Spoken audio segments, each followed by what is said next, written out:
Hey everyone, welcome back to our channel. Today, we're diving into one of the most thrilling and tragic tales in George R.R. Martin's House of the Dragon. We're talking about the death of Daemon Targaryen, one of the most colorful and controversial characters in the Targaryen dynasty. We'll explore the details of his demise, and we'll also dive into the intriguing theory that suggests he might have survived. So, let's hop on our dragons and get started.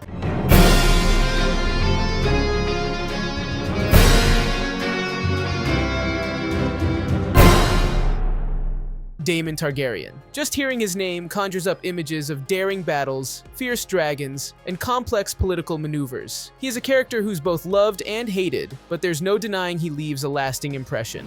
Known for his ruthlessness, charm, and dragon-riding prowess, Daemon's story is one of ambition, love, and ultimately tragedy. To understand how his story ends, we first need to set the stage. We're in the middle of the Dance of the Dragons, a brutal civil war between the supporters of Rhaenyra Targaryen and those of her half-brother, Aemond II. He is daring us to act. We need to send a dragon. Daemon, being a staunch supporter and husband of Rhaenyra, is deeply involved in the conflict. He rides the fierce dragon Caraxes, also known as the Bloodworm, and plays a pivotal role in several key battles. The Dance of the Dragons is a chaotic and devastating conflict, and Daemon is right in the thick of it. His final moments occurred during the Second Battle of Tumbleton. This battle is one of the bloodiest and most chaotic of the entire war, with both sides suffering heavy losses. Daemon faces off against Aemond Targaryen, his nephew, and one of his most bitter rivals. Aemond rides Vhagar, the oldest and largest dragon at the time.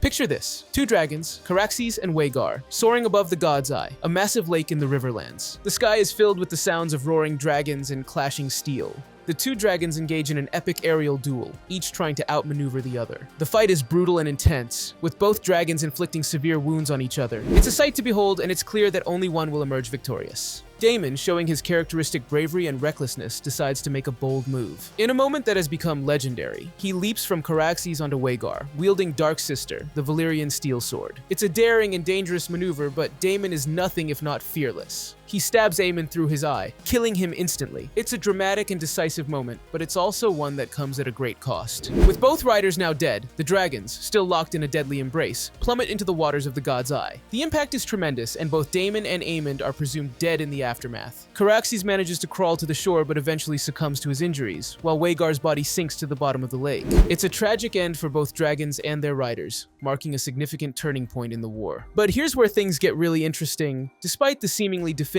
nature of his death, there are theories and rumors that suggest Daemon might have survived the fall. According to some accounts, no body was ever recovered from the lake, leaving room for speculation. In Fire and Blood, it's mentioned that some small folk and even a few lords whispered that Daemon Targaryen escaped the watery grave and lived on in secrecy. One of the most popular theories is that Daemon survived and fled to the east, possibly to Essos. Given his resourcefulness and combat prowess, it's not entirely out of the realm of possibility. Some even believe that he lived out his days in relative anonymity, far from the political machinations and deadly intrigues of Westeros. Let's dig into the evidence supporting this theory. First off, the chaotic nature of the battle and the subsequent plunge into the deep waters of the God's Eye make it plausible that his body could have been lost, or that he could have swum to safety, albeit severely injured. Daemon was known for his cunning and survival skills, so if anyone could pull off such an escape, it would be him. Another intriguing piece of evidence is the lack of any concrete proof of his death. Unlike other notable deaths in the series, where bodies are displayed or confirmed, Daemon's end is shrouded in mystery. The absence of a body opens the door to speculation and gives life to the theory that he might have survived. Let's also consider the political landscape at the time. The Dance of the Dragons was a time of great turmoil and upheaval.